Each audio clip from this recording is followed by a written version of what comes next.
Good day, I'm Junior Researcher Adam Southgate, and today's lecture will be covering the Eldritch spheres, the followers of the Frozen Sun, and to a lesser extent, the Frozen Sun entity.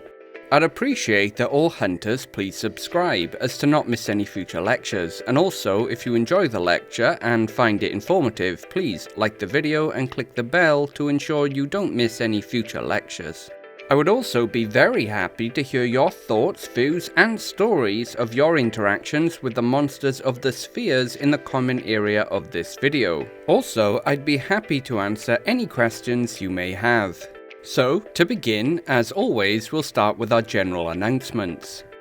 Firstly, I'd like to discuss a developing situation concerning a hag going by the name of Geraldine. If you have any experience with hags, or have seen the instructional video discussing them, number 16, you will no doubt know how unbelievably dangerous they are. To be brief, hags are extremely powerful fae whose abilities are equal to some god entities. However, their awesome power is somewhat curtailed by the laws that they are compelled to follow. Geraldine has been spotted moving around Wales with an unknown male, which in itself is odd behaviour as Geraldine is openly using her magics to transport the two around the countryside. This does imply that the unknown man is aware of what Geraldine is to some extent, opening up the possibilities that a contract has been made between the two. From observations by the gamekeepers, they appear to be searching for something. What exactly that is, we have no idea. The most likely option is that the man has enlisted Geraldine's aid in searching for something specifically important to him that will aid him in achieving some goal. However, we cannot be certain. Most deals of this nature with hags, where humans are aware of what they're dealing with, are typically for power or influence on a terrifying scale, an outcome best avoided. A bigger worry is that we have no idea what was offered to the hag as payment. Hags typically operate under their own idea of equivalent exchange. So, if you ask a hag to kill a hag, they will, but the price will be your own life. However, not your death, but eternal suffering, as they feel a hag's life is worth far more than a human's.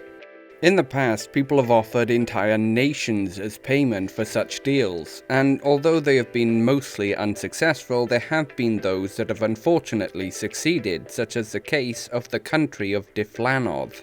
We are still uncertain how to proceed at present, as we are still gathering information, but we will keep you informed.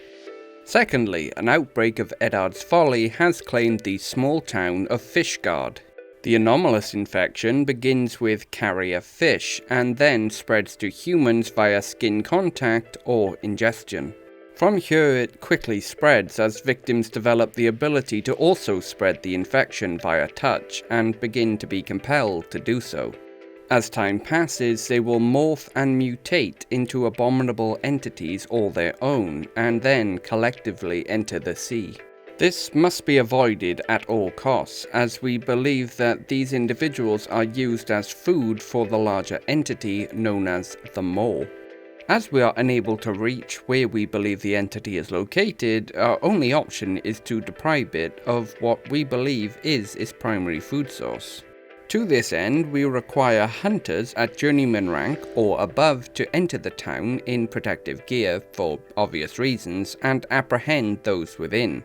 This will be a dangerous operation, as those infected, especially in the later stages, are extremely hostile to any attempt to remove them from the coast. Once contained, we will attempt to discern the infected from the uninfected, then we will go from there. We will require a team of 30 hunters in total for this operation that will be provided with protective suits for the duration of the contract.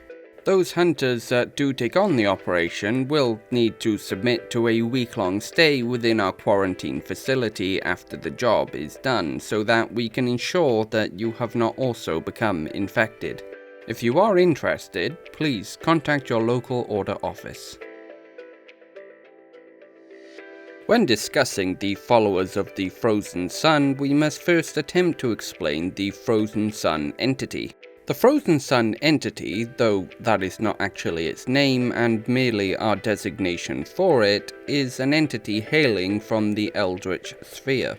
As a being, we have never actually observed it, only seeing the devastation that is left in its wake, animals twisted and deformed into a parody of life, and the impossible frozen scorch marks left wherever it passed. Firstly, I'm going to attempt to explain an impossible concept to you as simply as possible, as even in the form of a metaphor, a rough idea is required for any semblance of understanding of the greater being. So, heat is an expression of energy, and if you take that energy away, things become cold. Cold is the absence of energy, which is why absolute zero is the coldest temperature achievable, as it is the point where no energy remains. Therefore, you cannot get any colder, as there is nothing left to take away.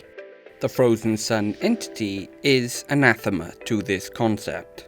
Just as there is matter and there is antimatter, there is also energy and anti-energy. Working from a law of the Eldritch sphere, frozen fire grows colder the more anti-energy is added, allowing things to paradoxically become colder than absolute zero. Secondly, the Frozen Sun entity appears to possess the ability to warp living things around it. For whatever reason, any that view the Frozen Sun entity, instead of solely having their minds warped beyond any semblance of function, they will also have their bodies warped in a similar manner. These changes are rapid and violent, occurring instantaneously, while also being seemingly completely random. Most that undergo this change obviously do not survive, their bodies being ripped to shreds. However, some unfortunately do. The followers of the Frozen Sun entity at first appear as just another cult of maddened people, worshipping an entity that couldn't perceive them even if it wished to. However, what sets them apart is what they are, and what they were. These unfortunate creatures were at one time an ancestor species to the simple sheep, who happened to be in the wrong place when the effect of the Frozen Sun entity hit them. Most died horrifically, morphed into impossible forms, however some were irrevocably changed, and survived. These survivors, given a twisted sentience, began to build, forming their own idea of a society, one that worshipped their own fleeting, maddened memories of the being that gave them their minds. As a species, they are troublesome, as although each have the ancient sheep species as their base, no two are the same, being wildly different from each other. They conform to no fixed body plan, with the number of differences actually increasing with each successive generation instead of decreasing as one would imagine. This has made classifying them as one type of being problematic, as although they can all still breed with each other, they are so different that it makes no sense that they can produce fertile offspring. From our long-range observations, their society appears patriarchal in nature. However, we believe there is more going on here than is first apparent. The leader, or as the researchers have come to call him, the Ram, leads with an iron fist, killing any other males that attempt to mate with the women of the herd. However, always stood behind this male is the oldest female. This female takes the position of religious leader, but more than that, appears to be the one who makes all the decisions for the herd. From what we have observed, the males appear less intellectually inclined than the females, while the males are typically larger and stronger. This elder female dictates what is to be done within the herd, while the threat of the ram makes sure that this action is carried out. We do not believe that the ram or any of the other males have noticed this dynamic. Furthermore, once a ram has become too belligerent, causing the deaths of too many younger males or a single female, shortly after, typically a month or so, a religious ceremony is called.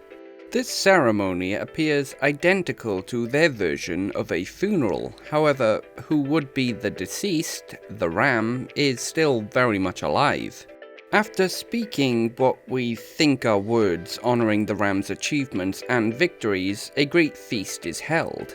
We have noticed each time we have witnessed the event that the older female consistently offers the ram a drink that at every other time they had attempted to keep away from the ram. At the culmination of the event, the ram, now intoxicated by whatever the liquid is, and supremely confident after hearing so many words about themselves, are armored and armed if they do not possess any natural weaponry. From here, they will leave the home village in search of anything living to kill. They will not return as the aim appears to be to die in battle, and so they will simply continue to fight until they die. Back within the herd, the ram will have already been replaced after a large-scale brawl between all the other males, while the elder female continues within their position. Now, you would be forgiven for thinking that brute strength is all these beings have to offer in ways of threat. However, this is unfortunately untrue. Each of the followers of the Frozen Sun are capable of Cold Speak, which is a devastating ability that allows the user to warp reality. However, in doing so, they will also destroy much of themselves. Frozen tentacles of flame will emanate from their mouths, destroying much of their face and in most cases killing the caster. However, the target of the Eldritch magic will be, at best, driven irreversibly mad, and at worst, they will be twisted into a form of perpetual suffering. Interestingly, the followers of the Frozen Sun exist in only one location, one of the many valleys that make up the larger valleys area. The valley itself has been removed from all maps and is heavily guarded. This is both to keep civilians out of harm's way, but also to stop the individual followers from taking part in their own death ritual. If it was only the single ram each time they felt that they needed to be replaced, it would be fine. However, many of the males take this final journey each year. Each new generation is around 50% male and 50% female, while it appears that their desired metric is 5% male, leaving 45% of their males to attempt to leave the valley and fight to their deaths. As stated, they do not expect or desire to return to the valley after they leave, as their goal again appears to be to die fighting. While the ram will typically leave alone after becoming too much trouble for the herd, when the 45% leave, they leave together. This causes a massive issue. While their strength and natural weaponry vary wildly, the devastation of their cold speak remains consistent. MMBs do provide some protection, but only against a single casting, and there are typically around 600 of these berserking monstrosities to deal with each time that this event transpires, and some almost always manage to spread out to the larger area. This problem is exacerbated by the fact that we are unable to enter the valley. In fact, nothing of our sphere is able to enter the valley safely. The valley is both within our sphere and within some form of the Eldritch sphere simultaneously, existing much like the beings themselves, as a paradox. Anything that attempts to enter the valley that is from our sphere is completely changed, and this change is utterly random in nature. We believe that this geographical anomaly was created by the greater entity during its breach into our sphere, as we have been able to track its progress from the very north of Wales to this exact point. So the question, how do we deal with them? Well, for the valley, we have it under 24-hour surveillance, while also keeping a large detachment of security personnel on standby for emergencies. When a wave begins to build, or when the ram is about to be sent out, we will create a specialty contract for hunters to deal with this threat. These are typically large-scale battles with regrettably high casualties. We do attempt to mitigate this by keeping a large stock of MMBs in storage, however, even with this, it is still incredibly dangerous. Beyond this, you will also find contracts relating to singular followers of the Frozen Sun that have at some point slipped our net. Most of these will be disorientated and in a bad way, as they will have been without guidance for some time. However, they are still extremely dangerous, and most of the time, more so. These feral beings will attack with far more ferocity and rage than those who have recently left the valley, and are best taken on at long range. On that thought, these beings in general are best fought at distance, as they have a heavy melee focus, and their magic, while powerful, is diminished at longer ranges. The Order would suggest a rifle for the task, though with other hunters also firing, as it will take many shots to bring down one of these creatures, and they can close the distance uncomfortably fast. While as hunters, you will only interact with the followers of the Frozen Sun and not the Frozen Sun entity itself, I felt that I should put my thoughts on the greater entity here. The fact is that we are unsure of the power of this greater entity, as while its area of effect is very powerful, it is limited by range. This has caused some debate as to whether it is a greater being at all. However, I personally take a different line of thought. It is possible that the Frozen Sun entity is a greater Eldritch entity that, unlike others we have observed, has a greater degree of control over its abilities while also being fully aware of the effects it is having. If this is the case, it opens up uncomfortable questions about what such a being could be aiming to achieve within our sphere, and if we gained answers, would we even be capable of comprehending them? We know that Eldritch beings do think, however, they exist within realities outside our own simultaneously, making their actions appear random or mindless, but one who can and is enacting their own design on our sphere is a horrifying thought that may be reality. But that will be all for today, with Arthur's might and Merlin's wisdom. Thank you.